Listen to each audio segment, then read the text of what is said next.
Tu veux plus aller aux Seychelles? Je choisis des coins pas désagréables. Alors, on avait dit une semaine de radio, une semaine de fiesta quand même. On ne savait pas par quoi commencer en fait. La radio, sinon ils l'ont attendu pour longtemps. Donc, je vous présente notre ami Gérard de VX.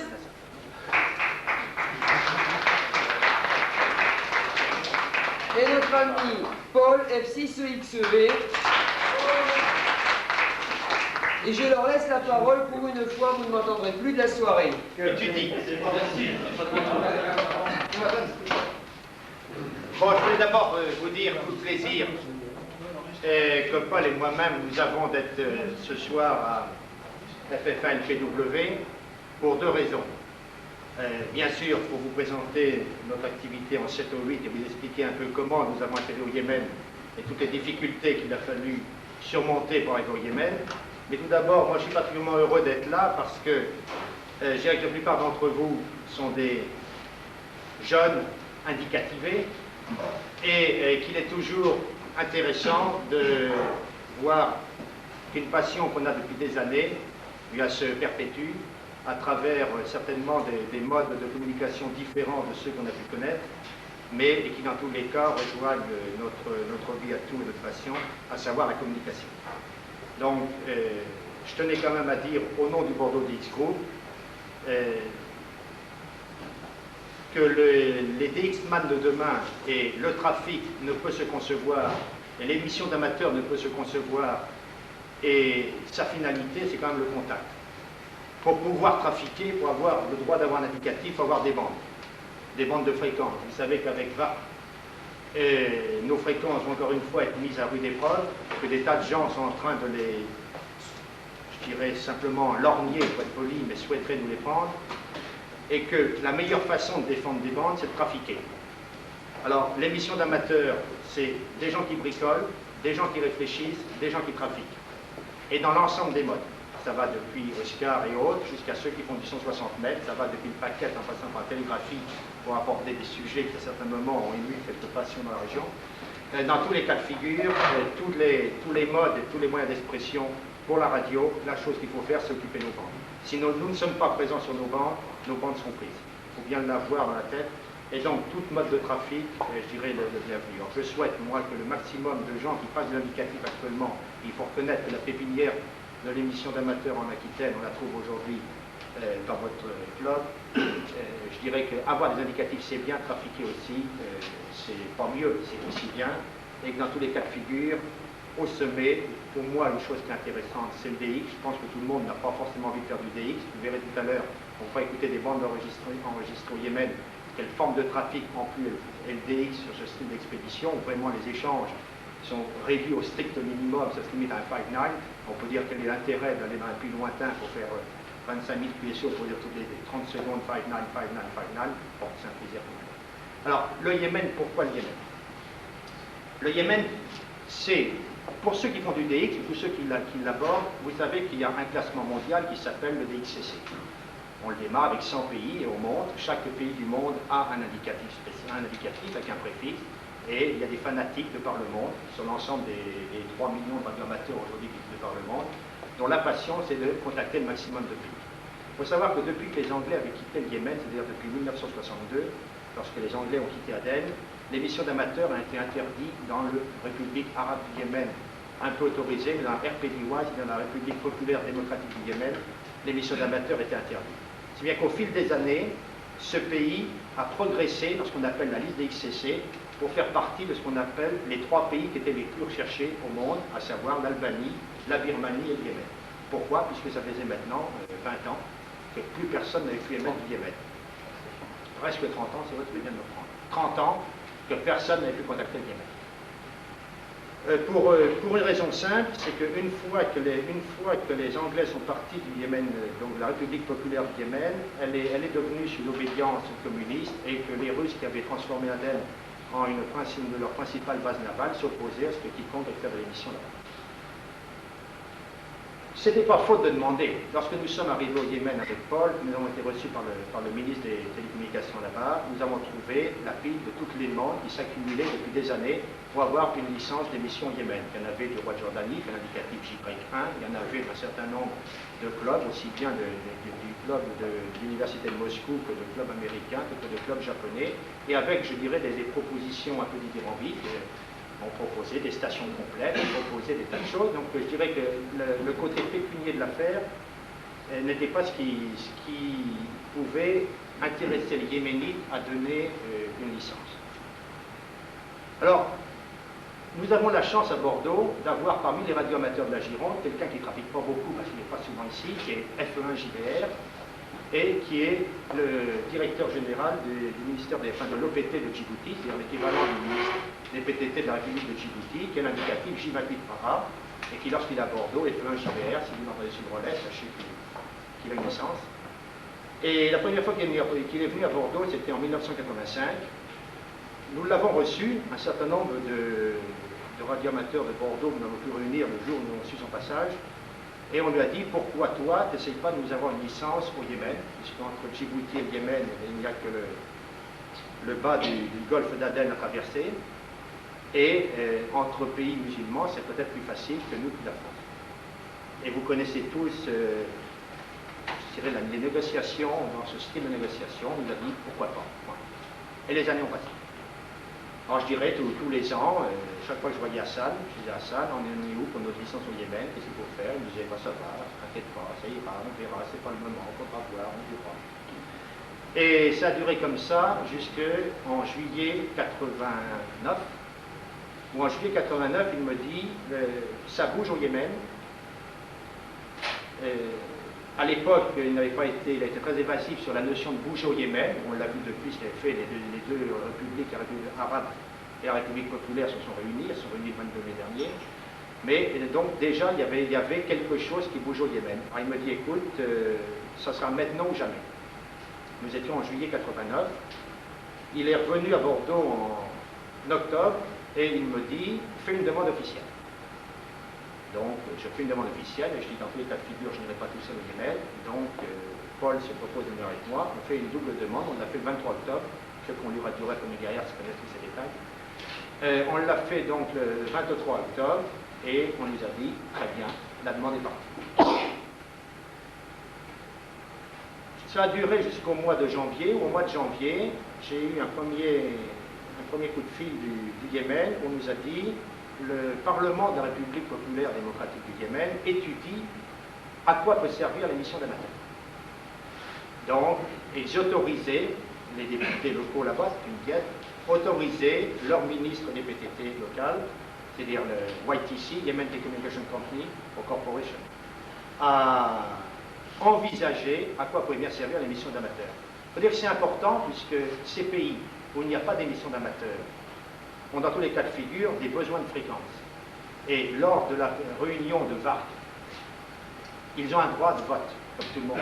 Si eux ne savent pas à quoi sert l'émission d'amateurs, lorsqu'ils vont voter de l'utilité du 28 mégas ou du 144 mégas ou du 432 des fréquences plus hautes ou du 160 mètres, pour des radios amateurs, diront nous on n'en a pas besoin, ça sert à rien, on ne sait même pas que ça existe. Donc ces fréquences-là, nous on vote contre, on leur reprend, on en a besoin pour faire de la radio-télévision, on en a besoin pour faire des communications militaires. Donc il est intéressant et important que tous les pays connaissent un peu ce qu'est l'émission d'amateurs et qu'on puisse les faire adhérer un peu à notre politique.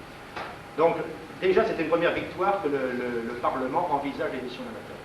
À partir de là, il y a une mission du Yémen qui est venue à Djibouti, qui est venue voir un peu ce qu'était l'émission d'amateurs. On nous a demandé d'envoyer des tas de documents à Djibouti, c'est-à-dire que déjà il y avait une idée d'aller vers les Françaises, qui n'était pas évident du tout au départ. Et le 23 juin, nous avons reçu le téléx comme quoi le gouvernement là-bas nous attribuait des indicatifs. Alors on nous attribue des indicatifs. Entre-temps, il y a eu le 22 mai la fameuse réunification des deux républiques au sein d'un seul Yémen, qui au passage est depuis hier soir le président du Conseil de sécurité à l'ONU. Et donc, on s'est retrouvé avec des possibilités d'émettre depuis le Yémen, mais pas de visa. et une interdiction quasiment de pouvoir obtenir un visa, puisqu'on avait interdiction de contacter l'ambassade de France au Yémen, et on avait interdiction de contacter le ministère des Affaires étrangères en France. Il fallait qu'on rentre au Yémen sans qu'on sache qu'on y allait, et en sachant qu'on y était, enfin, c'était pour le Yémen. Donc, à partir de là, le Yémen souhaitait les Français, mais à condition qu'ils ne soient pas tellement français tout en l'étant. Donc, on disait ce qui serait bien, c'est d'avoir des Français qui viennent d'un pays africain. Comme ça, on ne savait pas trop. La plus forte raison, c'était un pays arabe. Alors, nous sommes partis à Djibouti. On est parti de Djibouti, donc on a commencé à prendre nos billets d'avion la première semaine de juillet, et toutes les semaines, ça a été annulé, ça a été reporté, vous venez plus, c'est pas la peine, venez pas, reportez. Bon, finalement, le 23 juillet, on a décollé sur le vol Air France, on a atterri à Djibouti.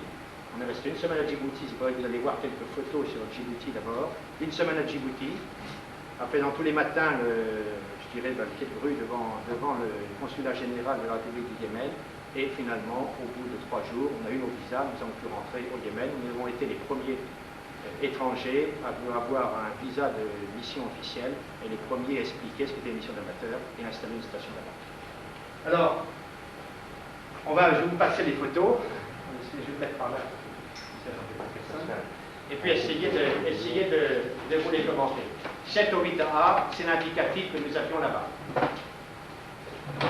7 au 8A, c'est l'indicatif que nous avions là-bas.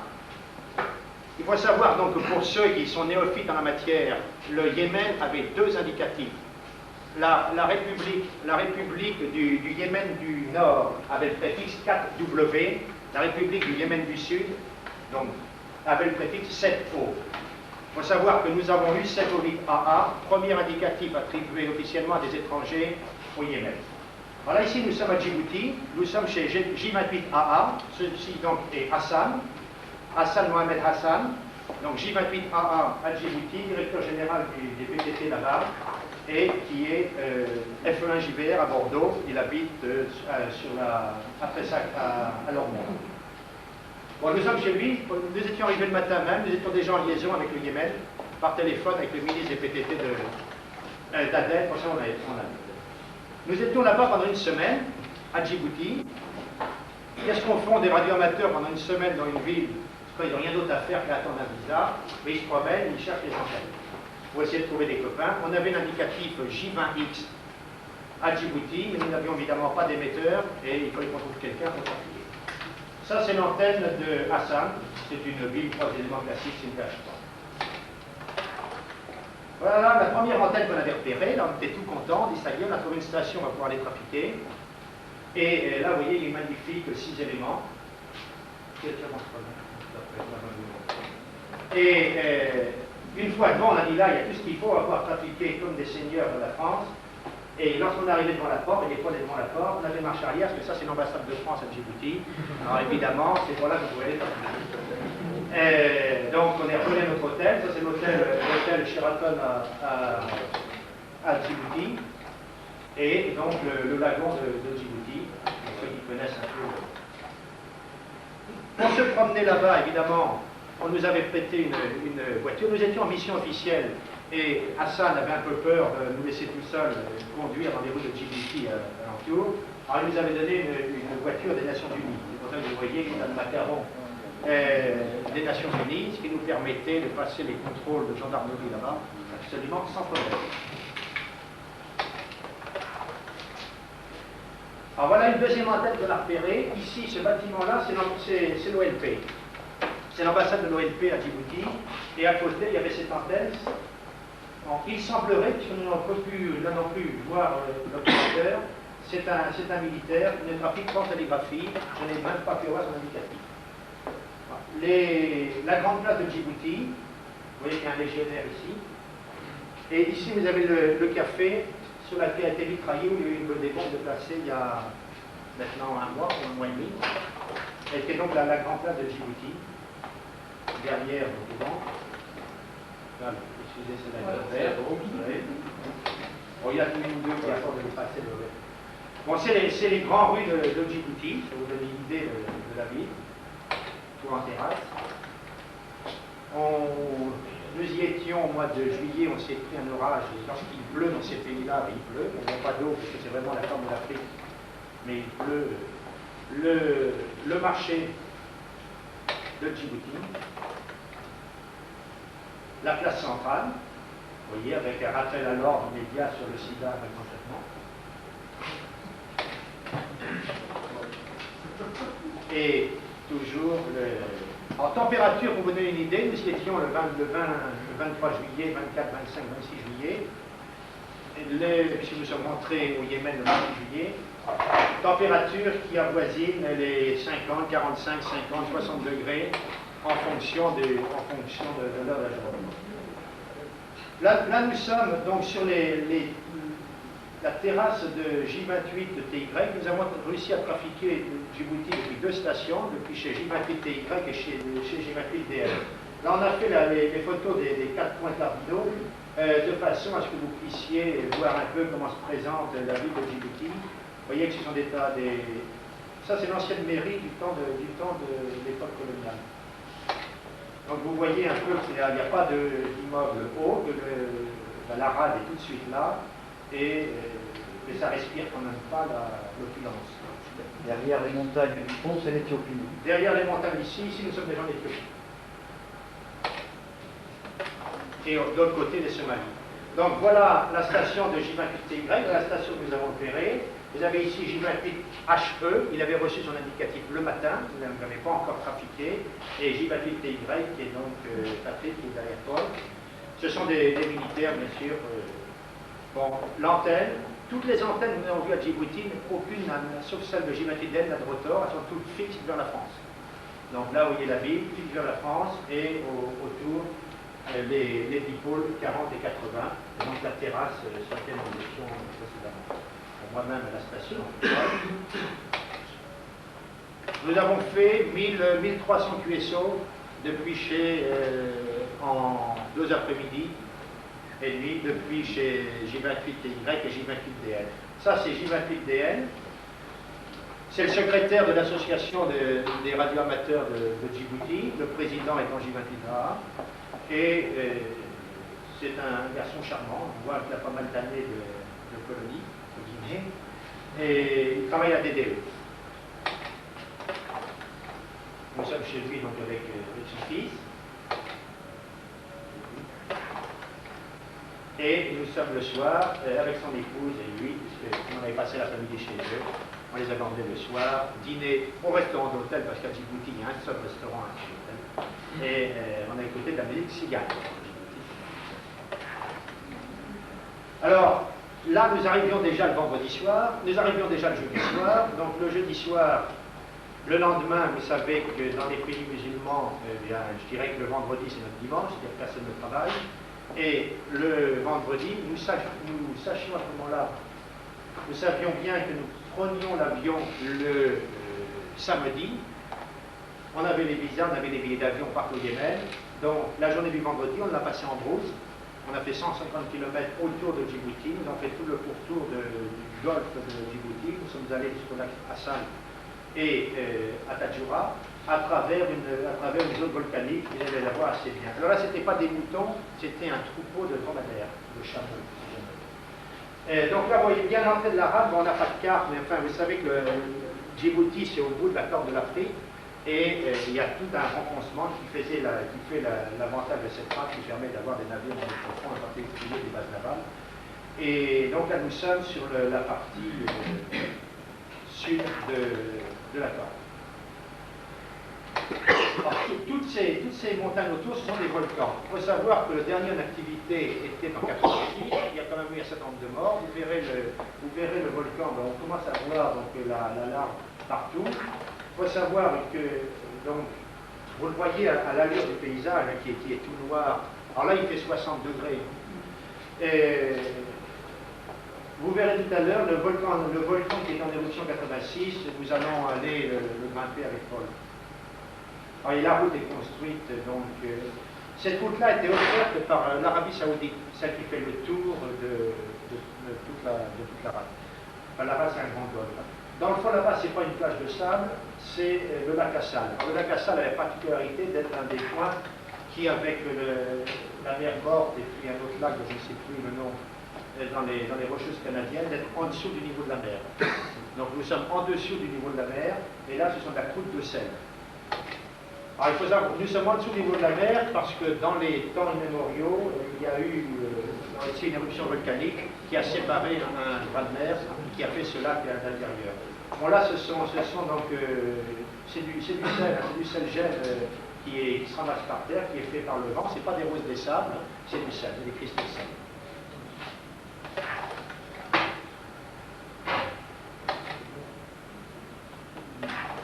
Ça faiblit, mais ça marche.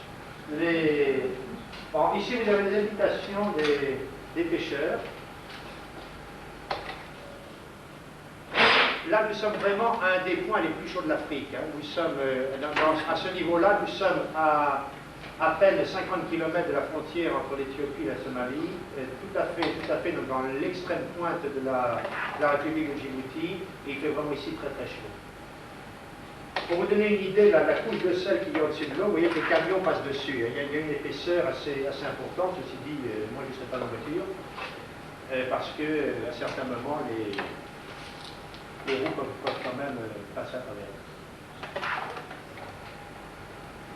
Alors là, nous sommes sortis de la Cassale, nous continuons à faire le pourtour du golfe de Djibouti, et nous arrivons dans la zone du volcan.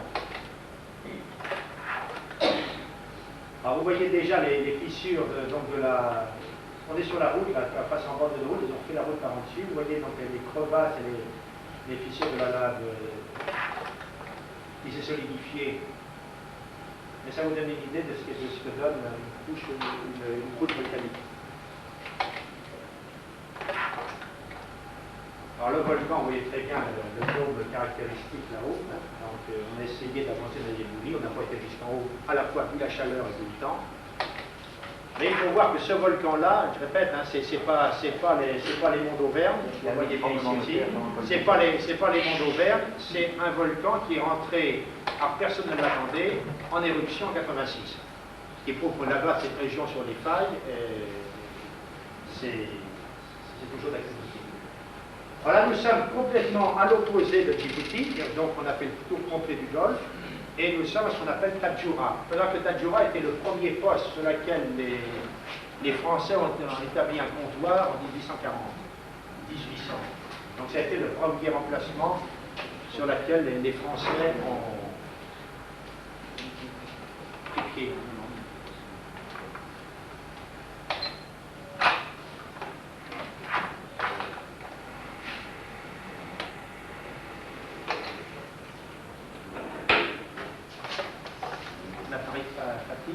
Bon, alors, quand même, là, pour pas que mes enfants meurent idiots, j'ai photographié les animaux locaux, tout au moins ceux qu'on a pu voir, hein, parce qu'ils m'ont dit il y a des tigres, des éléphants et tout, je dis oui, mais je ne les ai pas vus. Hein. Alors, j'ai dit, la vue des vaches, tant pis. Et puis, les habitations traditionnelles. Alors, bien sûr, dans ce style d'habitation, voilà, Paul s'assoit devant, puis après, ça sera moi. Ça vous donne une idée de... Hein. Voilà, tout ça. Alors, il faut savoir que les populations, enfin vous le savez tous, hein, je ne vais pas vous faire trop d'histoire, à Djibouti, il y a les Afars, les Isards, et que c'est très nomade. Ce qui explique qu'il y a en permanence cette guérilla entre la Somalie, l'Éthiopie et Djibouti, parce que les frontières existent sur le papier, mais vous ne savez jamais si vous êtes à Djibouti ou en Somalie. Il y a plus forte raison pour les tribus bédouines, il n'y a pas de frontière. Ça doit être un problème quand même à Djibouti, parce que ces pancartes, on les trouve dans toutes les... Bon, alors là, nous sommes le samedi matin. On arrive, nous, tout à fait, ce qu'on disait, au bout de notre quête, pour ne pas dire de notre conquête. C'est-à-dire que nous sommes sur le point d'embarquer pour le Yémen. Là, nous sommes avec le fils de Hassan, qui est venu nous accompagner à l'aéroport. Là, ce sont les dernières, je dirais, femmes que l'on a pu voir, puisqu'au Yémen, on n'a pas vu une seule femme pendant tout notre séjour, sauf les opératrices de YTC. Et il faut savoir que ces femmes-là, en particulier, je les ai photographiées d'abord parce que ce sont des Somaliennes. Et il faut savoir que le passe-temps favori, que ce soit à Djibouti ou au Yémen, c'est de mâcher du khat. Alors le khat, c'est une drogue douce, ça remplace pour eux le tabac. C'est pas euphorisant, c'est l'inverse, c'est plutôt quelque chose qui endort et qui calme. Il faut savoir que donc le khat, qui, je répète, est une drogue, à Djibouti, la présidente de la compagnie nationale du khat, c'est la femme du président de la République, hein, la Sultan nationale, et qu'au Yémen, c'est le passe-temps favori.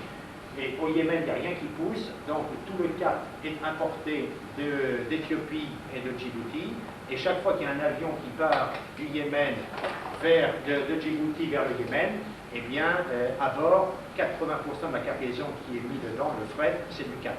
Alors, comme il y a un avion par semaine, automatiquement, les femmes de Somalie amènent le khat pour qu'ils partent au Yémen. Vous voyez d'ailleurs qu'il y a Ethiopian Airlines, Air Djibouti Sana, c'est nous. Sana étant la capitale de l'ex-Yémen du Nord, donc aujourd'hui la capitale du Yémen unifié. Et nous allions à Aden, et la ligne était Djibouti, Aden, Sana. Sur cette photo, vous aviez J28 AA, donc, à côté J28 AP, et ainsi de suite. Vous avez vu les trois avions qui partaient, donc il y en avait un qui partait en Éthiopie, un qui partait à Sanaa, puis l'autre qui partait en Sécurité au Yémen. Avec Paul, je débarque au Yémen, et ma valise, elle, était partie ailleurs. J'ai récupéré une semaine après, ma valise devait être partie en Éthiopie. Alors là, nous sommes, c'est sympa parce que j'ai passé une semaine avec eux. Alors là, nous sommes arrivés au Yémen. Première des choses, nous avons fait au Yémen, bien sûr, puisque nous étions là-bas, je répète, en mission officielle, pour former du personnel, pour mettre en place une station et pour expliquer un peu à l'administration locale ce qu'était l'émission d'amateurs. Nous étions donc invités par YTC, Yemen Telecommunication Corp, hein, c'est l'équivalent du PTT, et la première des choses à faire, bien sûr, c'était d'aller les voir, pour deux raisons.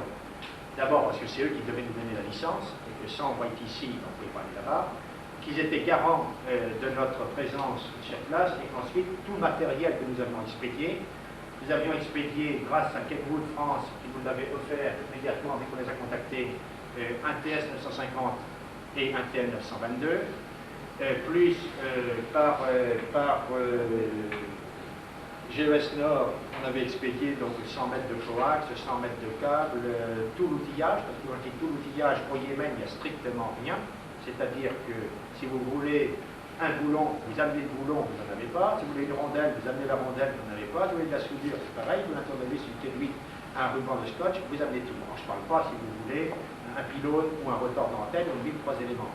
Alors, il faut dire qu'en ce qui concerne la ville 3 éléments et le rotor d'antenne, je dirais que à ce jour, c'est Paul et BX qui l'ont payé, et que tout le reste du matériel, le tosmètre, le wattmètre, les manips électroniques, les antennes 4080 ont été faites et fabriquées et offertes par le Bordeaux Days Group, c'est AGWM qui a fait les manips électroniques. Donc je dirais qu'on a emmené une station complète, qui est maintenant le Radio Club là-bas, qui est 7A, et tout le matériel qu'on a emmené était parti donc quelques jours auparavant, même pas mal de temps auparavant, je ne savais pas plus d'un mois auparavant, et était bloqué là-bas en douane, attendant qu'on a. Donc là, c'est ce qu'on voit depuis YTC, le bâtiment où nous étions précédemment est en bas. Cette photo pour vous montrer, là aussi, nous sommes à Aden. Alors Aden, d'un côté, donc, vous aviez le golfe de Djibouti avec la rade de Djibouti où était l'armée française, et puis dans les temps reculés qui sont pas si loin que ça, nos ennemis ancestraux, c'était les Anglais. Alors, juste en face, il y avait à Aden les positions anglaises. Et là, vous avez la fin de la rade d'Aden. Ce ne sont pas des îles. C'est la fin de la rade. Aden, c'est un volcan. C'est un immense volcan. Et ça, c'est le cratère du volcan. Donc un jour, ça aussi, ça peut péter. Tout ça peut s'en...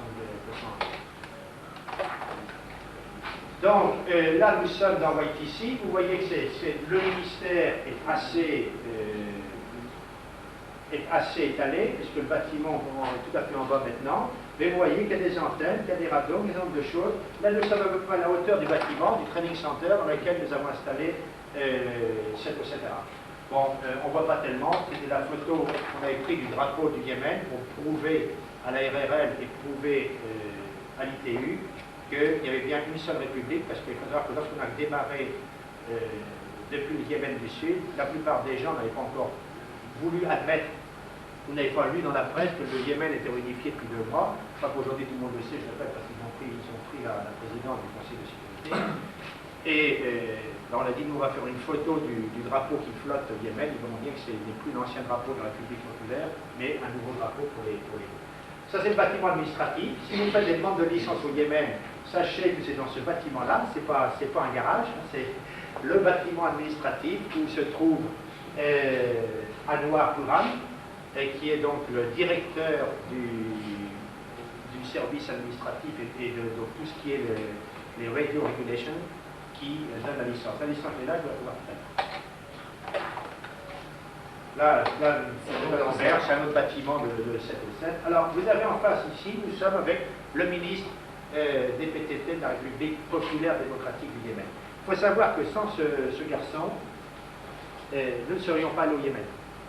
À plus forte raison, lorsqu'il y a eu la réunification, c'est lui qui avait d'abord décidé, qui avait fait admettre et qui a défendu tout le projet auprès du Parlement de son pays, auprès des autorités, et du Conseil, parce qu'il faut savoir qu'avant d'être unifié, la République populaire démocratique du Yémen était dirigée par un conseil de 3 membres, que c'était une base soviétique, je le rappelle, et que donc c'était pas évident de faire admettre à 3 personnes qui n'avaient absolument aucune vision des missions d'amateurs à quoi pouvaient servir. On n'avait pas eu en face de nous un directeur des PTT là-bas sur place, de YTC, qui avait envie de faire évoluer son pays qui avait peut-être une vision un peu anticipée de l'évolution de son pays et qui se disait dans l'état de figure qu'il va avoir besoin de sortir dans l'état de dépendance où on est. Et pendant 4 ans, ce monsieur a fait avancer notre dossier au détriment de celui, je répète, du roi d'Arabie Saoudite, du roi de Jordanie, au détriment de ceux du sultanat d'Oman, au détriment des Américains, des Japonais, des Russes, d'autres. Il a fait avancer le dossier des Français. Donc c'est M. Moula. Et aujourd'hui, il est en train d'étudier, je dirais, ce qu'on a fait, savoir si oui ou non il continue à autoriser les missions d'amateurs aussi la recherche. Alors ça, c'est le magnifique hôtel dans lequel nous étions installés. La photo n'est pas le premier jour, parce que vous voyez déjà que notre dipôle est déjà monté. Et si vous aviez de très bons yeux, vous voyez sur notre photo, vous avez également un dipôle 40 et 80 qui part d'ici, qui va là. Alors, anecdote sur l'hôtel. L'hôtel, c'est un magnifique hôtel. Vous voyez, c'est un hôtel qui a été construit par les Bulgares. Il a tout à fait d'ailleurs l'allure des hôtels qu'on trouve dans les pays de l'Est. Et il est au milieu d'un terrain vague qui, d'après les plans de masse de construction, aurait dû être un immense, je dirais, terrain de jeu avec pelouse, piscine, tennis et autres, un peu le Club Med là-bas, tel que l'avaient envisagé les Yéménites. Manque de peau, l'hôtel a été construit, il fait quand même 400 chambres. Il y avait plus de 300 salariés dedans qui travaillaient à entretenir cet hôtel, à le faire fonctionner. Et tout marchait bien jusqu'à la réunification le 22 mai. Alors, le 22 mai, évidemment, à partir du moment où le régime populaire et démocratique a été supprimé pour devenir un régime unique de la nouvelle République du Yémen, plus orienté, je dis bien pas forcément, mais plus orienté vers une économie de marché, le nouveau propriétaire, puisque l'hôtel nationalisé qu'il était est devenu un hôtel privé, le nouveau propriétaire a dit quand même 400 chambres, 300 salariés pour 10 clients par semaine, c'était un peu trop de monde. Alors, je licencie les 2 tiers des salariés. Et comme il les a prévenus qu'il les licenciait une journée après notre arrivée, qu'est-ce qui se passe lorsque d'un seul coup vous licenciez 80% des personnes dans toutes les entreprises, je dirais, du monde, ils se sont mis en grève le lendemain matin. Alors, nous étions dans l'hôtel, à l'époque, on avait commencé par la people, on avait commencé à pratiquer, et en descendant le matin, on me dit c'est strike, c'est la grève, il faut que vous partiez. Alors on a fait ceux qui ne comprenions pas un mot d'anglais, et tout, on a dit on part pas. On s'est renfermé quasiment dans notre chambre. Alors ils ont commencé à couper l'électricité. Bon, l'électricité, c'est embêtant, en tout cas on va faire de la radio là-bas, si on n'a plus d'électricité, on va quand même pas pédaler. Sans parler de la climatisation. Et voilà, le plus embêtant, il coupe la clim. Alors, pour vous donner une idée quand même, température au Yémen, là ça voisine les 50, 60, 70 degrés. On buvait 1,5 litre de flotte à l'heure. Où c'était plus compliqué, c'est quand ils ont commencé à couper l'eau. Alors là, on s'est retrouvé dans l'hôtel, il n'y avait pas de service, on s'en foutait, et quand on nous dit on ne changera plus les draps, on n'aura plus à manger, on dit c'est pas grave, j'avais des réserves, on n'en avait pas beaucoup, mais on pouvait tenir quand même quelques jours. On nous coupe l'eau, ça commence à m'embêter parce que là, on en avait vraiment besoin. L'hôtel est à 10 km d'Aden, dans une zone où il n'y a strictement rien. À partir du moment où dans tous les journaux ils annonçaient que l'hôtel était en grève, il n'y avait plus un taxi qui venait, donc on était vraiment, heureusement on avait les metteurs. Alors quand ils ont vu réellement qu'on ne bougeait pas, ça a commencé, contractation, bon, on a passé la matinée à discuter avec eux, et sur le coup de 14 d'après-midi, ils sont venus nous remettre dans un premier temps l'eau.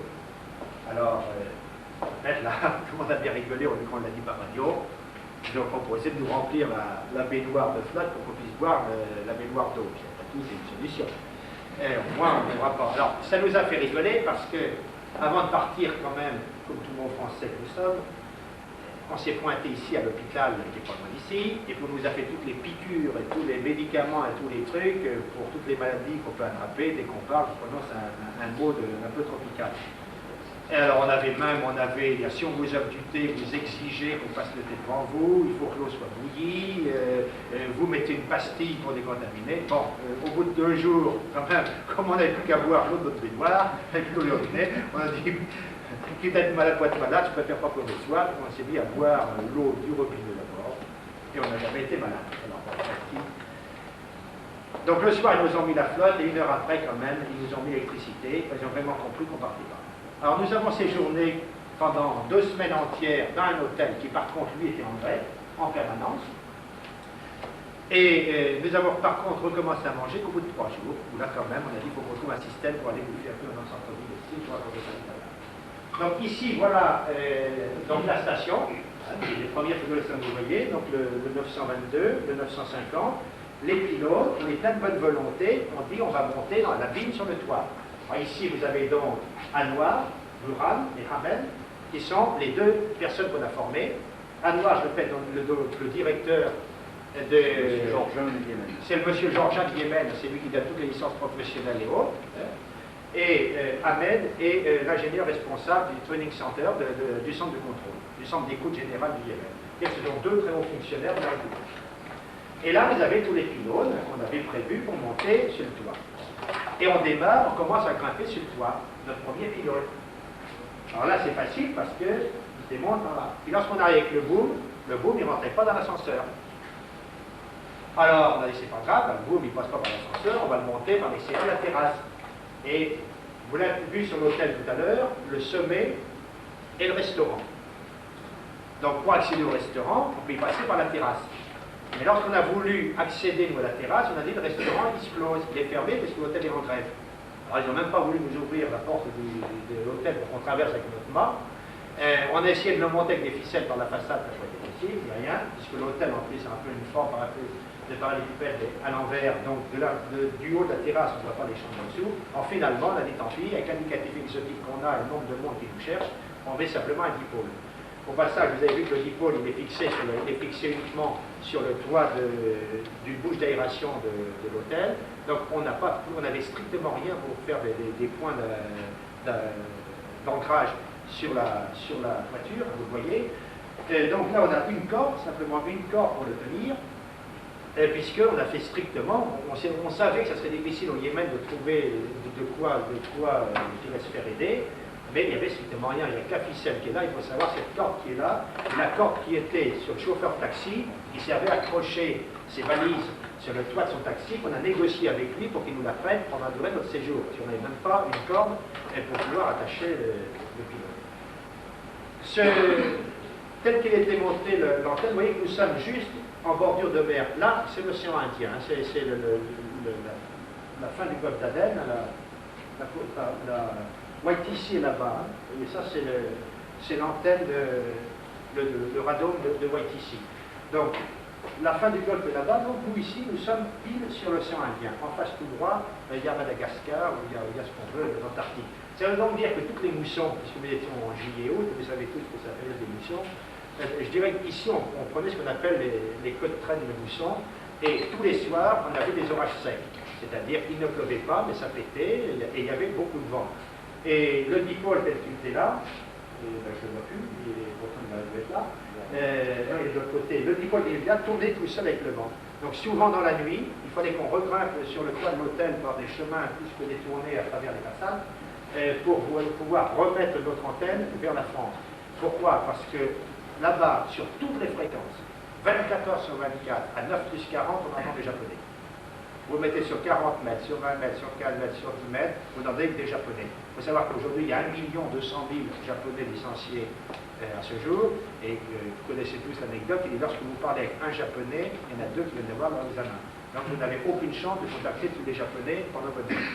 Et il faut remarquer une chose, c'est quand vous déplacez Stand-by Japan, toutes les stations japonaises s'arrêtent. Si vous dites QRZ number 1 Japan, le numéro 1 démarre, pas les autres.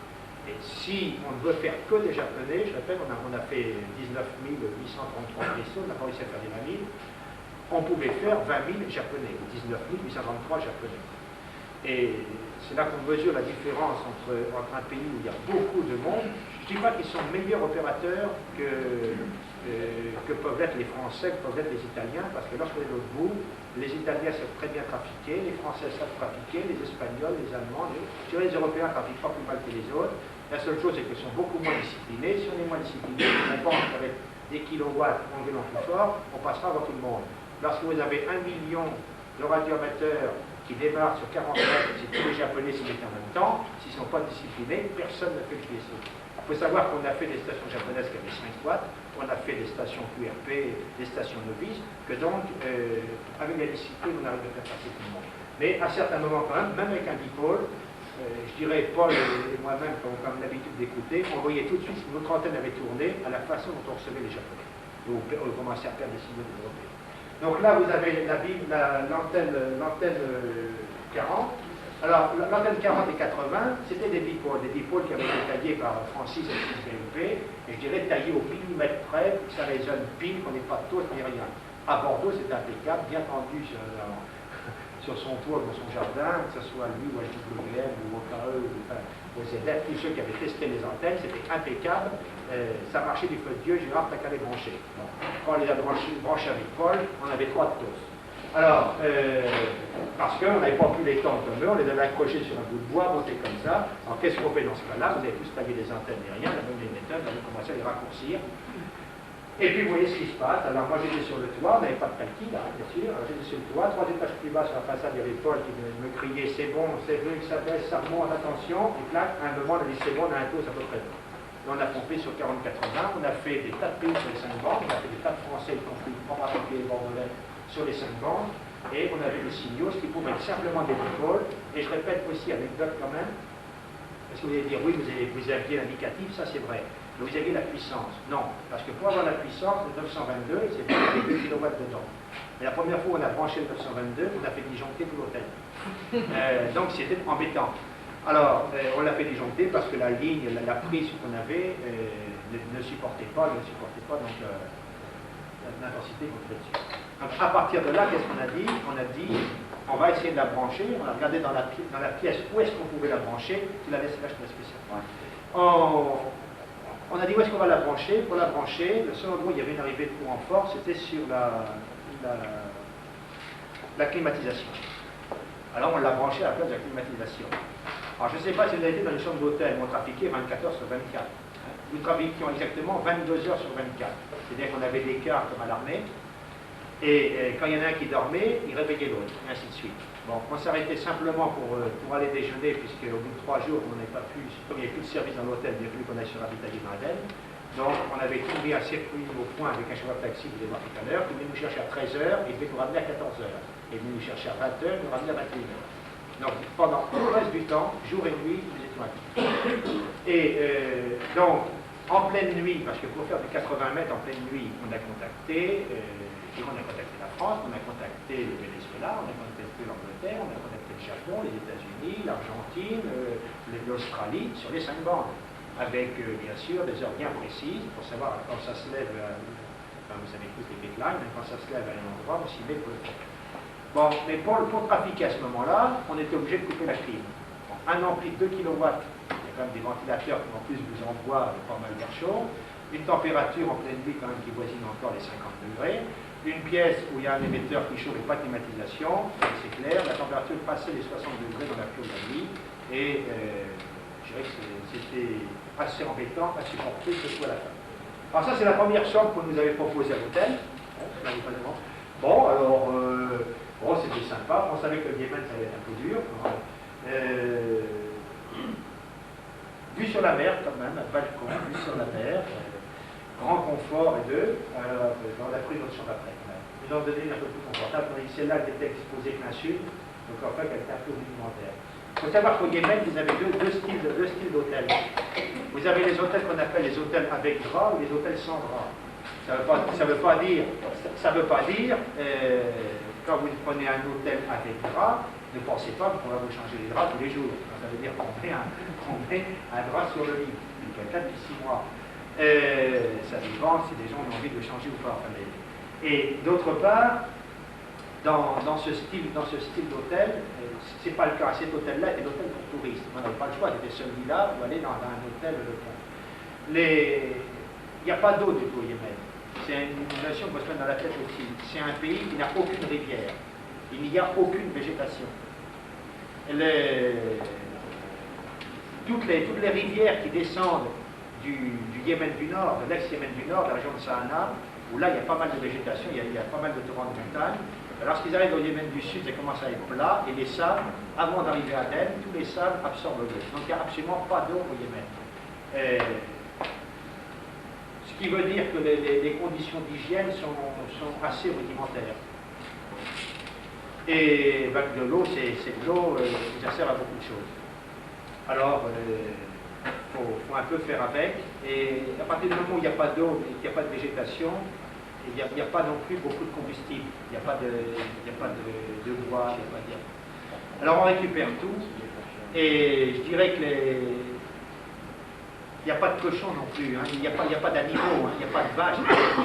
Donc le chauffage se fait avec les défections humaines. On laisse sécher, qui après font de la boue, qui servent à faire le chauffage. Et à partir de là, on récupère les cendres pour faire de l'engrais, ainsi de suite. Donc c'est vraiment l'utilisation en circuit fermé. Pour vous donner quand même une idée, parce qu'il faut quand même garder en mémoire le fait que le Yémen aujourd'hui a la présidence du Conseil de sécurité, et que quelque part dans le Golfe, c'est un élément certainement que les Américains et l'Arabie Saoudite n'avaient pas envisagé au mois d'août. Le Yémen aujourd'hui prend plus ou moins partout ouvertement pour Saddam Hussein. Le Yémen est un pays qui a un revenu, le PNB, ce qu'on appelle le PNB par habitant, qui est de 55 $ par an. 55 $. Vous avez en face de lui l'Arabie Saoudite qui a 13 000 $, et juste à côté le Yémen, le Koweït qui en avait 17 000, et le Sultanat d'Oman qui en a aussi 16 000. Donc d'un côté, vous avez des populations qui vivent avec 50 $ à l'année, de l'autre, vous en avez qui vivent avec 15 000 $ à l'année. Et vous avez 800 km de frontières communes. Et sur 800 km, il y a une zone de tampon de 30 km qui appartient à personne, qui appartient aux deux, c'est des sables, donc on ne sait pas à quel moment on est en Arabie Saoudite, à quel moment on est au Yémen. Et je dirais, quelque part, on l'a vu, on sentait déjà une tension entre les Yéménites du Sud et les Yéménites du Nord, déjà, qui étaient un peu plus riches. Aujourd'hui, pour les Yéménites, c'est clair que les pays à battre, c'est toutes ces dynasties du centre. Alors, je ne dis pas que ça met un peu le frisson, parce que nous, là-bas, nous ne savions même pas que le Koweït avait été envahi. On l'a découvert 3 jours après notre arrivée. Les Yéménites nous ont toujours dit qu'il n'y avait rien à craindre et que nous étions les invités de la République, que donc ça ne nous concernait pas, évidemment par déférence vis-à-vis des gens qui nous avaient invités, d'avoir connu en effet que nous n'avions pas nous à poser de questions, à suivre. Je dirais que les informations qu'on avait, c'était plus les gens de Bordeaux qui nous les passaient. On écoutait RFI, puisqu'on avait quand même l'avantage du PS 950, c'est qu'il est en réception pour couverture généralisée, donc on pouvait écouter tout ce qu'on voulait, donc on écoutait RFI. Mais on sentait quand même, dès le début quand même, qu'il y avait cette tension entre l'Arabie Saoudite et le Yémen. Et qui s'explique de par le niveau de vie des habitants. Et envisager, avec $1 à 5 francs, 50 $ à l'année, 50 fois 5, vous savez combien? Ça fois 25, tout le monde l'a fait. Vous avez 250 francs pour vivre une année, vous calculez un peu ce que vous pouvez espérer faire avec ça, alors qu'en face, vous avez des gens qui ne sont pas très loin et qui vont, je dirais pas le double, hein, vous imaginez combien d'années plus haut il faut pour avoir le revenu moyen d'un décal d'Arabie Saoudite. Alors donc là, vous avez Anwar qui est en train de nous remettre la licence. Là, donc c'est la première licence officielle donnée par la République du Yémen à des radioamateurs. C'est pour ça que nous avons l'indicatif 7O8AA, le chiffre 8 signifiant que nous sommes des étrangers au Yémen. 7O1, il faut savoir que le Yémen du Sud, enfin l'ex-Yémen du Sud, est administré et divisé par des gouvernorats. Et donc, chaque gouvernorat a une lettre différente. Le Yémen du Sud est une contrée qui est très longue. Si vous avez dans la tête le bas du golfe Persique, vous voyez qu'il y a environ 1100 km entre la pointe d'Aden où nous étions nous et le gouvernorat qui est le plus loin, qui est la Bamout, qui est tout à fait là-haut à la frontière avec Muscat.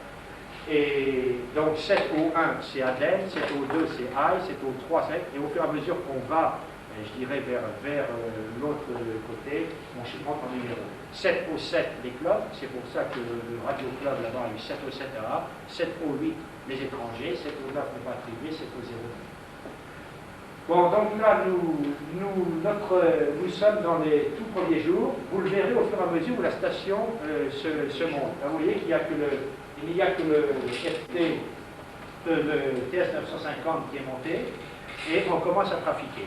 Pendant qu'il y en a un qui trafiquait, donc il y en a qui trafiqué dès le premier jour, pendant qu'il y en a un qui trafiquait, et l'autre continuait à monter la station. Alors, notre emploi du temps là-bas était immuable. Hein. Le matin, donc, nous avions à partir de 9h30 l'arrivée des deux amis yéménites que nous étions chargés de former. On les formait jusqu'à midi, et puis le reste du temps, l'un ou l'autre d'entre nous, le point de moi-même, trafiquions. Donc là, vous le voyez, on commençait à remplir les pages de log. On ne peut pas voir les logs, vous verrez tout à l'heure. On faisait en gros quelque chose comme 5 à 6 QSO à la minute. Et vous écouterez également, je vais écouter quelques bandes, vous verrez un peu le pilot qu'il y avait. On était toujours en train de trafiquer ce qu'on appelle en split, c'est-à-dire qu'on émettait sur une fréquence, on émettait toujours sur la même fréquence. Nous émettions sur 28 495, 21 295 ou 14 195. Et on disait listening up, on écoute plus haut. Et on écoutait plus haut jusqu'à 300 kg plus haut. Et on avait des stations qui nous appelaient sur 300 kg.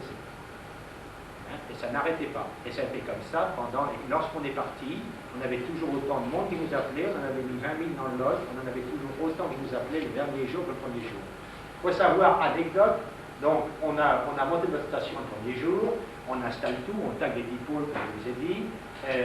Moi, Paul penché par la fenêtre, moi sur la terrasse, c'est bon, c'est bien, ça va, c'est bon, on démarre, on descend en bas, c'est moi le plus ancien, c'est moi qui lance le premier CQ, on règle le récepteur, on entend F2WU, qui est un copain de Dordogne, qui appelait, pile sur notre fréquence, donc de toute façon toute la France nous attendait, j'ai le monde entier nous attendait. Il faut savoir que la dernière émission que nous avions faite le jeudi depuis Djibouti, le jeudi soir. On avait dit à tout le monde, ça y est, on rentre au Yémen samedi par l'avion de 13h, on va à l'hôtel, première chose qu'on fait, on sort le 950, on tend n'importe quel bout de fil, un dipôle 2 fois 5 mètres, on dit bonjour à tout le monde, on est là. Ça s'est pas passé du tout comme ça, on l'a vu, on était d'abord bloqué à l'aéroport, si ma valise n'était pas là, donc on a été bloqué à l'aéroport, ça va prendre ma valise. Après, le lendemain, on n'a pas notre en grève, on n'a pas pu monter les antennes, si bien que le dimanche soir, ça avait les 2 jours qu'on était au Yémen, on n'avait pas encore commencé à émettre, on sait depuis que certains disaient c'est pas possible, ils sont en tôle, ils sont arrivés, ils ont déjà dû être foutus en tôle, qu'est-ce qui se passe, voilà, bon, les gens commençaient à s'inquiéter. L'hôtel était en grève, on n'avait aucun moyen de téléphoner à l'extérieur ni rien, et donc on voulait démarrer le plus vite possible. Alors tout le monde nous pistait, on entend F2WU à 10h du soir, enfin à 18h, et la nuit tombe à 17h au Yémen, et elle tombe en l'espace de 5 minutes, il fait nuit noire. Donc on savait impérativement qu'il fallait qu'on descende de la terrasse avant 17h30. On descend de la terrasse et on se met devant le récepteur. F2 whisky uniforme, Paul passe pas le micro. On cherche dans toutes les caisses partout, pas de micro. Le micro était resté chez Kenwood France. Alors, quand vous avez un engin comme ça, c'est pas de micro, on se dit qu'est-ce qu'on a pour trafiquer. Les manips, ils sont bloqués en douane. Parce qu'on nous avait saisis, quand on était arrivé en douane, Paul les avait dans son sac, on les avait saisis à la douane, et on explique à quoi ça sert. Alors il est gardé pour les convenir avec des autorités et récupérer nos manips. Alors, je ne sais pas si vous avez vu une prise de 950, moi je pense que certainement vous avez des prises, il y a des tas de connexions de machines dessus. Déjà, pour trouver les deux fils qui correspondent au micro, on a dit qu'est-ce qu'on avait sous la main, on avait tout et pour tout. La pastille du téléphone, hein, on a fait fonctionner ça, un micro charbon avec une pile, et autrement, on avait les écouteurs de nos casques. Enfin, nos casques, on avait chacun de nos casques, je pense qu'un opérateur, ça vous l'apprendrait, trafique bien avec son casque à lui, il supporte mal sur les oreilles le casque à lui. Alors, on dit, voilà, on va essayer de voir comme ça. Et très de génie, on s'est souvenu qu'à l'aéroport, la veille, pendant qu'on était nous en train de se faire piquer nos manips par les douaniers, on avait vu deux garçons qui étaient en train d'essayer, eux, de faire dédouaner ce qui semblait être des émetteurs de radio. Quand j'ai été discuter avec eux, c'était des médecins de Médecins sans frontières, c'était des équipes de Médecins sans frontières, dont les émetteurs étaient bloqués en douane depuis 15 jours, qui tous les jours venaient voir si le dossier avait avancé, s'ils avaient une chance de pouvoir récupérer leurs émetteurs un jour ou l'autre. Et l'école, on dit, c'est bon, au moins il y a un endroit où il y a un micro, c'est Médecins sans frontières. Alors, Médecins sans frontières, en venant dans l'après-midi, on avait vu la mission de Médecins sans frontières, elle était environ à 4 km ou 3 km où on était. C'était un bungalow sur le bord de la route. Et on fait de lui, de toute façon on ne va pas rester là rien foutre, ça fait déjà 3 jours là qu'on est venu pour faire des missions, on est au Yémen. Si jamais on dit à tout le monde qu'on est au Yémen et qu'on n'a pas de micro, puis on ne va pas passer pour des rigolos, on va passer pour des enfants de cœur. Alors, il faut qu'on trouve un moyen pour démarrer. Alors manipuler le secteur, c'est quand même pas évident. Alors nous voilà partis chez Médecins sans frontières, donc en pleine nuit, on est arrivé chez Médecins sans frontières, on est tombé sur deux infirmières qui étaient très sympas, qui nous ont dit les micros, oui, il y en a à voir. On a attendu que le radio arrive. Il a dit oui, des micros, j'en ai. Alors, c'est dit, espérons que la figure, ça ne vous gêne pas si on démonte la prise et si on me soude. Non, il dit non, il n'y a pas de problème là-dessus. J'ai une vacation dans 2 jours. Ce qu'il faut, c'est me ramener des micros pendant 2 jours. Il n'y a pas de problème là-dessus.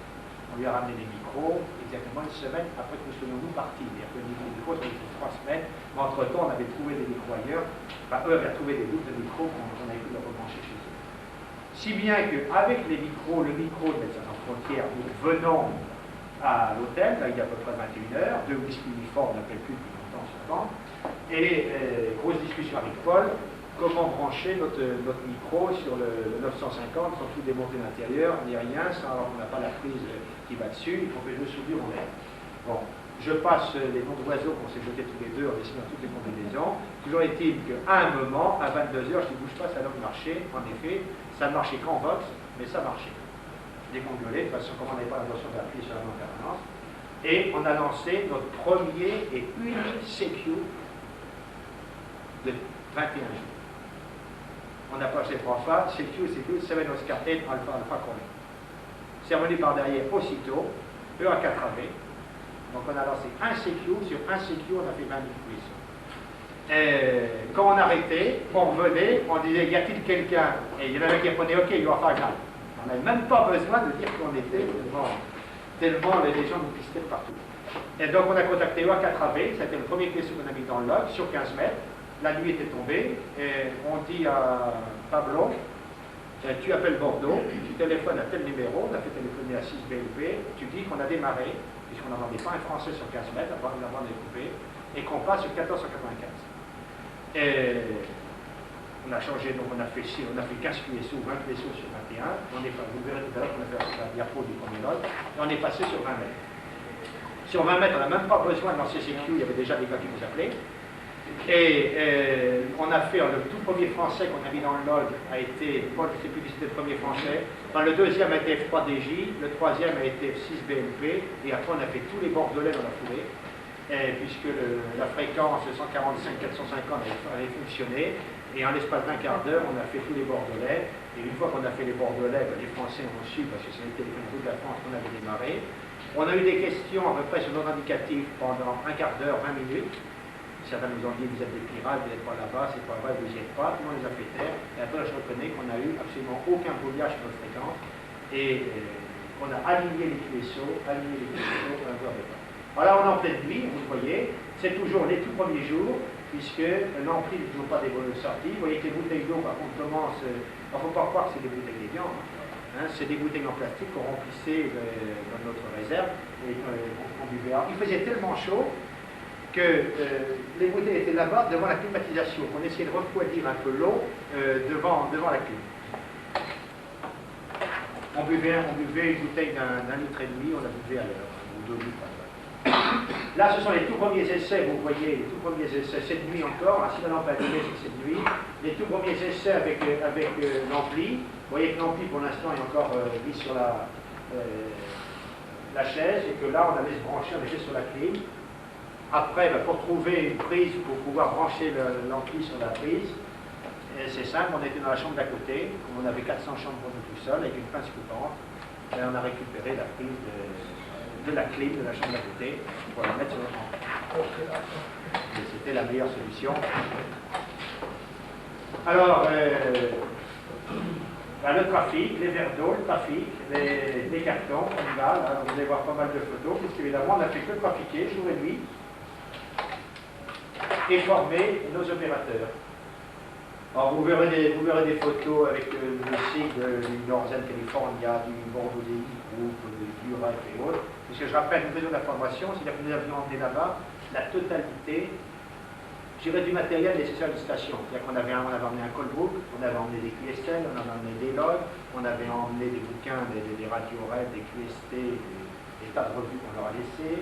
On avait emmené une carte azimutale qui est centrée sur ADEME, qu'on avait fait élaborer directement par les nouvelles DX, donc une carte qui avait été dessinée, centrée sur ADEME, pour qu'au départ d'ADEME, ils sachent où orienter leur BIM. Bon, on n'avait pas pu monter la BIM, mais qu'on puisse leur expliquer comment orienter leurs antennes.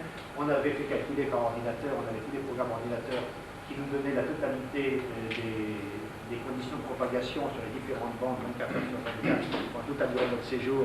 Bien qu'on savait que si on voulait contacter l'Australie sur 80 mètres, ben c'était à 3h01 du matin, ça passerait entre 3h01 et 3h04. Et on était à 3h01 ou à 3h04 pile sur la fréquence, parce que vous savez, etc. C'est un peu comme ça que je dirais qu'on peut mener une expédition de cette envergure pour pouvoir contacter le maximum de gens et ne pas être brouillé. Parce que je rappelle, si les gens qui vont trafiquer loin sont brouillés, c'est parce que quelque part, il y a des gens qui s'énervent. Alors je ne dis pas que c'est la bonne formule, mais je dis si les gens s'énervent, c'est que quelque part, on ne répond pas à leur attente. Et si on ne répond pas à leur attente, ben, ça veut dire qu'on s'est mis à côté de la plaque. Donc, je dirais que là, nous n'avons pas été brouillés. Pourquoi? Parce que l'Américain qui a voulu nous contacter sur les 5 bandes, il nous a contactés, qu'il soit de Washington, pas de l'État de Washington ou de l'État de New York. Les stations d'Argentine qui ont voulu nous contacter sur les 5 bandes, en phonographie, elles nous ont contactés. Mais on ne fait pas sur 80 mètres l'Argentine, à la même heure qu'on fait Washington sur 80 mètres, ou à la même heure qu'on fait Hawaï sur 80 mètres, ou à la même heure on va faire FT5XA, c'est-à-dire les Kerguelen sur 80 mètres. Et si vous n'avez pas les outils, aujourd'hui, il faut même savoir que les programmes informatiques le donnent tous, savoir à quelle heure et sur quelle bande on a une propagation. Et je dirais que la base du DX, c'est clair, c'est de savoir, c'est pas de lancer CQ, je dirais tous les gens qui font du DX, nous diront, je vous l'apprendrai vite, que la base des gens qui font du DX, c'est de savoir écouter. Et vous passez 3 heures à écouter pour faire 2 QSL. Mais vous ne loupez pas le gars. Vous savez que vous allez entendre, je ne sais pas, bouver à une chance de démarrer, c'est pas en vous mettant sur une fréquence en lançant CQ bouver que vous avez une chance de correcter bouver. Par contre, vous savez que dans l'ouverture, dans la fenêtre, qui peut passer sur 20 mètres, c'est à telle heure, sur 40 mètres, c'est à telle heure, sur 80 mètres, c'est à telle heure, sur 10 mètres, c'est à telle heure. Alors, vous vous mettez sur la fréquence, il ne faut pas en bouger, il faut faire sur les fréquences, il faut pister. Parce qu'en plus, ce n'est pas quelqu'un qui vous donnera son indicatif souvent, nous, notre indicatif, on ne le donnait pas très souvent. Mais tout le monde nous appelait pour laisser son indicatif. Alors ça, c'est la base. La base du DX, c'est l'écoute. C'est pas la fréquence. Et c'est sûrement pas des kilowatts. Alors, raconte mon premier QS en graphie. Non, mais bon, alors là, c'est les tout premiers QS en graphie, parce que là aussi, il faut savoir que c'était la première fois que le Yémen était activé en télégraphie, et il y avait des tas et des tas de stations qui nous appelaient en graphie. La seule chose que je veux rajouter, c'est que quand j'ai lancé mon CQ, bien évidemment, on me demandait déjà depuis 2-3 jours quand est-ce que je démarrais en graphie. Donc il y avait un peuple colossal qui m'attendait. J'ai lancé un CQ en disant que j'écoutais 5 kg plus haut. J'ai sorti le casque du transif pour faire écouter ça à Gérard qui n'a pas fait un QSO graphique depuis 30 ans. C'était un bazar indescriptible sur 20 kg. Gérard a éclaté de rire, il m'a dit bonne chance et il est parti à la plage. Je suis parti me baigner. On a aussi quelques bandes parties là. Alors ici, vous voyez bien ce truc-là. Ce machin-là, c'est ce qu'on appelait, nous, la bataille navale. C'était un truc qu'on avait combiné pour être sûr de contacter tous les Bordelais. Alors, vous voyez, par exemple, c'était des fréquences. Nous, on émettait toujours sur la même fréquence. C'était facile de vous entendre. Mais je répète, quand vous êtes de l'autre côté de la barrière, je ne sais pas, à certains moments, on avait 1000 stations qui vous appelaient en même temps. Je ne sais pas, 2000, j'en sais rien. Donc là-dedans, il faut sortir l'indicatif. Et si vous dites le numéro 1 avec un radio, dedans, vous en avez 25 qui vous appellent. La station KX, dedans, vous en avez 100 qui vous appellent. Bon. Donc si on voulait être sûr de trouver les Bordelais, parce que c'était quand même bas, on disait, on vous appelle en 14. Alors, en 14, on voit en 14, c'était 21 366. En 24, 21 399. En 13, 21, machin. Si on était sur 14, je vous appelle en 12. En 12, c'était 14 233. J'écoute en 12. Alors, on disait de temps en temps, pour les Bordelais, ou pour ceux qui comprennent, on écoute en 12. C'était marrant parce qu'on avait écouté, par exemple, le 212. Alors, il y avait tout le monde sur le 212, ils écoutent en 12. Mais la fréquence que nous on écoutait, c'était par exemple le 366. Et je dirais que ça nous a permis de faire tous les Bordelais sur toutes les bandes dans les tout premiers jours d'expédition, y compris des gens qui avaient des stations relativement modestes comme ATE ou d'autres.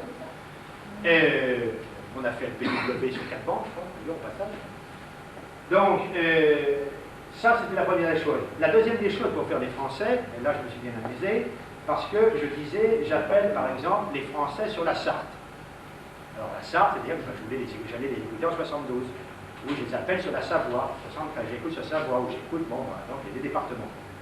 Et souvent, je disais, c'était des stations francophones, des Belges ou des l'autre qui allaient plus vite. Et alors je rigolais parce que plus d'une fois, il y en a qui me disaient, ah, Gérard, je me suis désolé, j'ai tapé sur la Sarthe, je répondais sur le Puy-de-Dôme. Ben, je m'en viens si le Puy-de-Dôme était département, j'y fais rien. Alors, si tu ne me répondais pas, mais j'étais sur le Puy-de-Dôme, ben, je suis resté dit.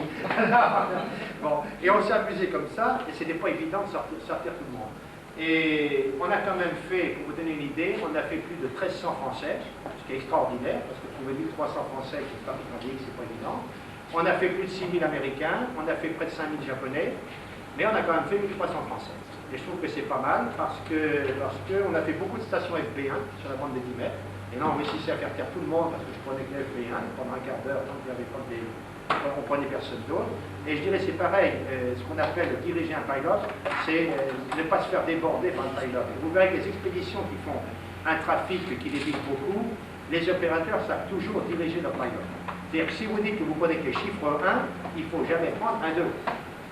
Si vous dites QAZ Stateside, les États-Unis, même si vous avez un Italien qui arrive 9+, il faut écouter le petit signal, ne répondre qu'à l'américain. Parce que si vous changez, si celui qui dit QRZ le chiffre 1, le premier qui prend c'est W3 machin, la fois d'après il va dire QRZ le numéro 1, tout le monde répond. Donc il y a des tas de choses. Alors là, la station, vous voyez, était un peu plus élaborée. On avait déjà monté la totalité. On avait foutu le panneau du rêve, les QSL n'étaient pas encore sortis, donc on n'était pas encore au bout de la station. Et là, on est en plein jour, température, je ne dis pas. Et ça va bien. C'est. Oui. Elle est la sueur dans le dos et on y va. Il fait 60 degrés. Ouais, même le cerveau sur les coudes, tellement transmis. Oui, vous avez dit que la table n'est pas très large, alors pour l'élargir, on prend les tiroirs et on y retourne. Les tiroirs à l'envers, pour faire des...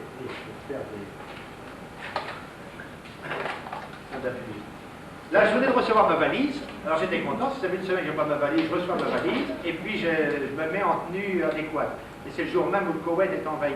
Alors j'ai appris ce truc-là, je l'ai foutu vite fait dans la voiture, dans la valise, et j'ai dit on ne parle plus des tenues locales, parce que je ne fais embarquer.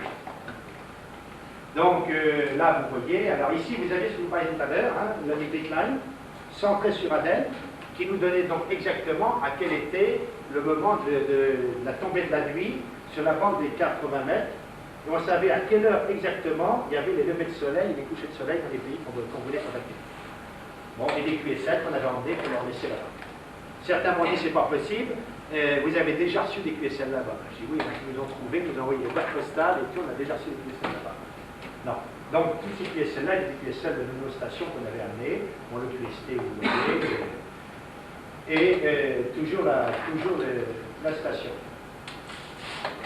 Ouais, je vais vous faire écouter, pendant que je passe les photos des stations, je vais vous faire écouter un peu les enregistrements.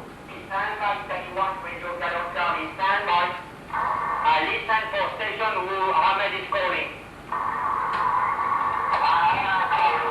Alors ça c'est la formation.